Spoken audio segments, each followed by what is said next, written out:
What did I just watch? Back to Black. Are you sure? I mean, I feel like, you know what? I blame myself for this because I watched the trailer and it gave me, I had hope for some reason. But, you know, I should have known when they decided, you know what we're going to call this movie? Back to Black. I feel like that is very telling of your view of Amy Winehouse, if that's what you want to go with for the title of her biopic. Now, don't get me wrong. I know Back to Black is like one of her biggest songs. I know we love Back to Black. I love Back to Black. It does not sum up who Amy Winehouse is.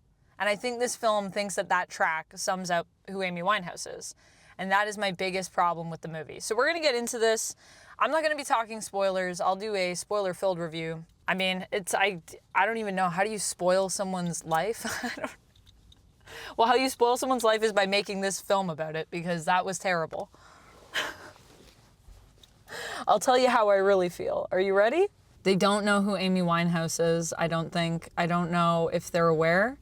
I feel like this film got so many things wrong about her life and who she was and what she wanted and just the people around her. And now, here's the thing. I think that we need to hold people accountable, but I also understand that people are just human beings. And so are people going to make mistakes? Yes, they are going to make mistakes. And that is a thing.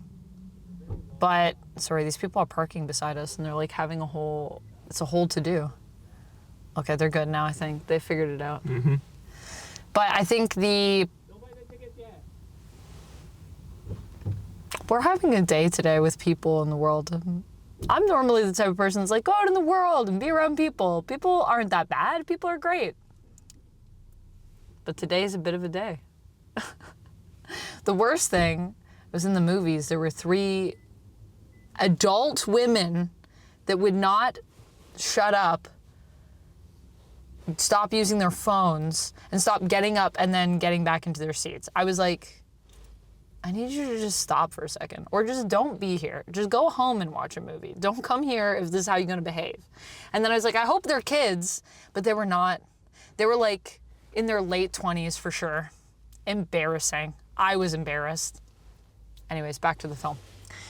The people are gone now, thank God. So, the one thing that I was saying was just that I feel like the people in the movie that are around Amy, who are her core humans, I think it's fine to portray them as human beings. I mean, they're flawed, but there are also good things about them, I'm sure, because Amy did love them, and I'm sure they also loved her.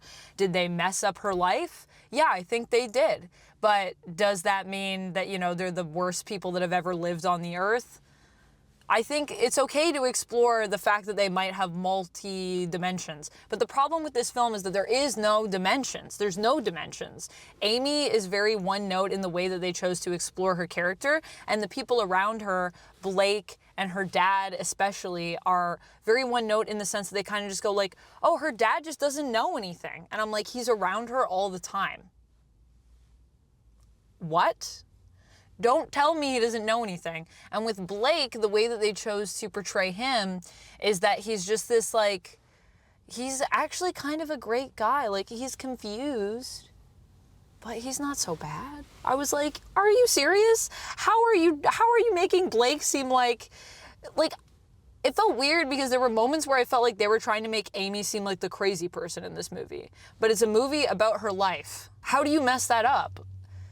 And then the other issue that I have with this is that I feel like the way the music was integrated, we did talk about the music. The music's in there. And honestly, the music that they put in there, they did really well in terms of the music itself. But in terms of how the music was created, was written, Amy's process, and all of that part of it, other than, like, I would say maybe some of the performance stuff. Even with the performance stuff, it felt very, like, shallow. They were like, she performed. Look at her perform. I'm like, what about preparing to perform? What about any of that? And we saw her in the recording studio and we saw her write a little bit, but we didn't really get into what that's like for her. Like, we just rushed through Back to Black. Anyways, then she breaks up with Blake, then she writes Back to Black, and it's a smash success. But I'm like, right, but what was that process like? Because she's heartbroken and going through stuff, and everything is a montage. Everything is a montage, and I don't like that, because it feels like, pick one thing and tell me about it. Don't montage your whole life, please. Also, Amy's substance issues, I feel like there's things we skipped. I will say, I think the only thing that I somewhat liked in this movie in terms of what we saw in Amy's life was maybe her relationship with her nan and how important her nan was to her in her life. And even then, I feel like that was still shallow, the way that we explored it. It could have been deeper, but we just didn't do that. Marisa Abela as Amy Winehouse, though, is really good. She did a great job with what she was given. She wasn't given very much, unfortunately. But in terms of adapting Amy's mannerisms and really, I think, getting into the way that Amy spoke and sounded and just, I think, kind of who she was in terms of the way that she carried herself, she nailed that. And I think, honestly, maybe she even understood Amy, but for some reason this movie didn't. Maybe they should have listened to Marisa Abela. Maybe she could have been the person to be like, here's what I think, actually. Maybe we put this in the script. Because I feel like she understood Amy better than the movie understood Amy, if that makes sense. But, you know, as an actor, there's only so much you can do because you have a script, so you have to follow that. And I don't know what kind of input she had on the process, but I'm assuming not enough based on what I saw. We also didn't get into her mom. They don't really talk about her mom in this. They don't really talk about her friends very much. Her friends are kind of there, and then they're not there. They reduced her so much in this. Oh my gosh. What do you give it?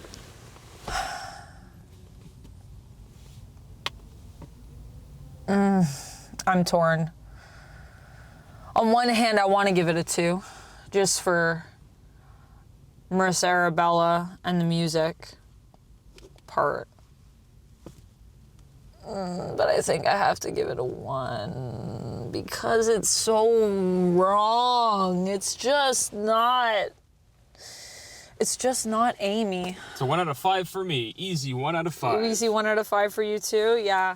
I wanted to give it a 2. I really did. I wish I could. I just don't think I'm going to feel good about it. So that's kind of where we're at. Why did they make this movie? Who is this movie for?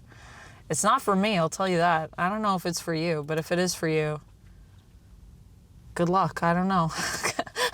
I'm glad you enjoyed it, I guess. I don't even know what to say to those people. We're going to get into more spoilers and specific scenes and moments in the full spoiler review, so make sure you check that out. Thank you so much for watching this video. I know it is not the most nerdiest thing that I've done, but I do really love Amy Winehouse, and yeah, she was influential to me, so I had to see this. So until next time, stay nerdy.